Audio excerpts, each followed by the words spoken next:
ఇప్పుడు నరేంద్ర మోడీ మీ ముందుకు వచ్చాడు. ఆయన కూడా 10 సంవత్సరాలు ప్రధానమంత్రిగా ఉన్నాడు. మన ప్రాంతానికి ఒక్క పైసా కూడా ఇవ్వలేదు, ఒక్క పరిశ్రమ కూడా ఇవ్వలేదు.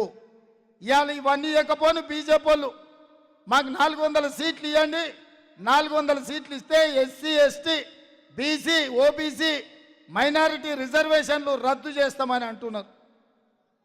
ఆనాడు జవహర్లాల్ నెహ్రూ, డాక్టర్ బాబాసాహెబ్ అంబేద్కర్, వల్లభాయ్ పటేల్ కష్టపడి ఎస్సీ ఎస్టీల కోసం ఓబీసీల కోసం రిజర్వేషన్లు ఇస్తే ఇవాళ బీజేపీ వాళ్ళకు ఓట్లు వేస్తే రిజర్వేషన్లు రద్దు చేస్తారంట.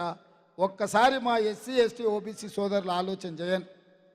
మీ అభివృద్ధి కోసం, మీ అభ్యున్నతి కోసం కాంగ్రెస్ పార్టీ రిజర్వేషన్లను ఇవాళ బీజేపీ వాళ్ళు రద్దు చేస్తామంటున్నారు. రేపు నరేంద్ర మోడీ 30 తారీఖు నాడు వస్తాడంట. మా రిజర్వేషన్లు ఎందుకు రద్దు చేస్తావో జవాబు చెప్పి నువ్వు తెలంగాణకు రావాలి. మా పాలమూరు రంగారెడ్డి ఎత్తిపోతల పథకానికి జాతీయ హోదా ఎందుకు ఇవ్వలేదో జవాబు చెప్పి తెలంగాణకు రాలే. మా బయ్యారం ఉక్కు కర్మాగారం మాకెందుకు ఇవ్వలేదో జవాబు చెప్పి తెలంగాణకు రావాలి. మా రైల్వే కోచ్ ఫ్యాక్టరీ మాకెందుకు ఇవ్వలేదో మా వరంగల్ ప్రజలకు, మా తెలంగాణ బిడ్డలకు జవాబు చెప్పి రావాలి. ఇవాళ ఔటర్ రింగ్ రోడ్డు చుట్టూతా రంగారెడ్డి జిల్లాలో ఐటీఐఆర్ కారిడార్ ఐటీ కంపెనీలను రాకుండా అడ్డం పెట్టినందుకు ఇవాళ మీరు జవాబు చెప్తేనే తెలంగాణకు రావాలి, ఓట్లు అడగాలి. ఆయన తెలంగాణ రాష్ట్ర ఏర్పాటు ప్రక్రియను కూడా పార్లమెంట్లో తప్పు పట్టిండు. తల్లిని చంపిండు, పిల్లను బతికిచ్చిందని. మా తెలంగాణ ఏర్పాటునే అవమానించిన నరేంద్ర మోడీ మా తెలంగాణ రాష్ట్ర ప్రజల యొక్క ఓట్లు ఎట్లా అడుగుతావని నేను అడుగుతున్నా. అందుకే ఇవాళ ఈ తెలంగాణ రాష్ట్రం నుంచి బీజేపీని బహిష్కరించాల్సిన అవసరం వచ్చింది. బీజేపీని ఓడగొట్టాల్సిన, బీజేపీని పడగొట్టాల్సిన బాధ్యత తెలంగాణ యువకుల మీద ఉన్నది. వాళ్ళు ఏం అడిగినా అయ్యా మాకు మెట్రో ఎందుకు ఇవ్వలేదంటే జై శ్రీరామ్ అంటారు. అయ్యా మాకు బయ్యారం ఉక్కు కర్మాగారం ఎందుకు ఇవ్వలేదంటే మేము హనుమాన్ జయంతి చేసినాం కదా అంటారు. అయ్యా బీజేపీ ఉట్టకముందు, నరేంద్ర మోడీ ప్రధానమంత్రి కాకముందు మా తండ్రులు తాతలు, వాళ్ళ తండ్రులు తాతలు ముత్తాతలు శ్రీరామనవమి చేసినాము, హనుమాన్ జయంతి చేసినాము, బోనాల పండుగ చేసినాము, బతుకమ్మ పండుగ చేసినాము, మైసమ్మకు ఎల్లమ్మకు పోషమ్మకు కోడి కోసినాం, కళ్ళు కోసినాం. మాకా మీరు వచ్చి చెప్పేది?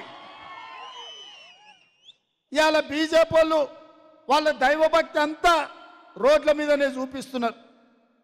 మనం అప్పుడప్పుడు బస్ స్టాండ్లో పోటీ లేకపోతే ట్రాఫిక్ సిగ్నల్ కాడ చూస్తాం, ఒక పెద్ద స్తంభాలంలో దేవుడి బొమ్మ పెట్టి కొంతమంది అడుక్కుంటుంటారు. అయ్యా ఈ దేవుని చూసి, అయ్యప్ప స్వామిని చూసి మాకేమని ఇయ్యని. అట్లా బీజేపీ వాళ్ళు కూడా శ్రీరాముని చూసి మా కోట్లేయండి అని అడుక్కునే పరిస్థితి ఈరోజు వచ్చింది. అందుకే నేను బీజేపీ సోదరులకు నేను చెప్పదలుచుకున్నా, దేవుడు గుడిలో ఉండాలి, భక్తి గుండెల్లో ఉండాలి తప్ప దేవుడు గుడిలో ఉండాలి, భక్తి గుండెల్లో ఉండాలి. బస్ స్టాండ్లో పోడతా దేవుడు బొమ్మ పెట్టి బిచ్చం అత్తు అడుక్కున్నట్టు దేవుడి పేరు మీద ఓట్లు అడుక్కోవడం మీకు తగదు. మీరు ప్రజలకు ఏం చేసిండ్రో చెప్పుకుంటేనే ఓట్లు అడగాలి. ఇక నిన్న మనం ఒక ఆయన బయలుదేరిండు బస్ వేసుకొని, కారు ఖరాబ్ అయిందంట, కార్ఖానకు పోయిందంట, కారు లేదంట, ఆయన బస్ వేసుకొని బయలుదేరిండు. కొడుకు చెప్తున్నాడు జర్ర కారు అనుం చెడ్డది, కార్ఖానకు పోయింది, మళ్ళీ వస్తుందని. రాదు ఇంకది, కారు మొత్తం ఖతం అయిపోయింది, కార్ఖానకు పోయింది. నువ్వు కార్ఖానాలు పెట్టంగానే ఎవడో టైర్లు పయ్యలు ఇప్పుకపోయి జుమరాత్ బజార్లు ఎప్పుడో అమ్మేసిండు. కారు తూకం కింద అమ్మిండ్రు నాయన, ఇంకా మళ్ళీ మీ కారు రాదు. ఇక బస్సులో తిరిగట ఆయన చూస్తుంటే తిక్కలోడు తిరణాలకు పోతానంట, ఎక్కనికనే దిగనికనే సరిపోయిందంట. చంద్రశేఖరరావు బస్సులో తిరుగుతుంటే నిన్న మన మహబూబ్నగర్ పోయిండు, ఆ నుంచి నాగర్ కర్నూలు పోయిండు, గంతకంటే ముందు పక్కనే సూర్యాపేట పోయిండు, మిర్యాలగూడెం పోయిండు, మన భువనగిరి వచ్చిండు. ఇక ఆయన ఎక్కనిక దిగనిక నలుగురు పట్టుకొని దించాల్సి వస్తుంది, 6 మంది పట్టి ఎక్కియాల్సి వస్తుంది.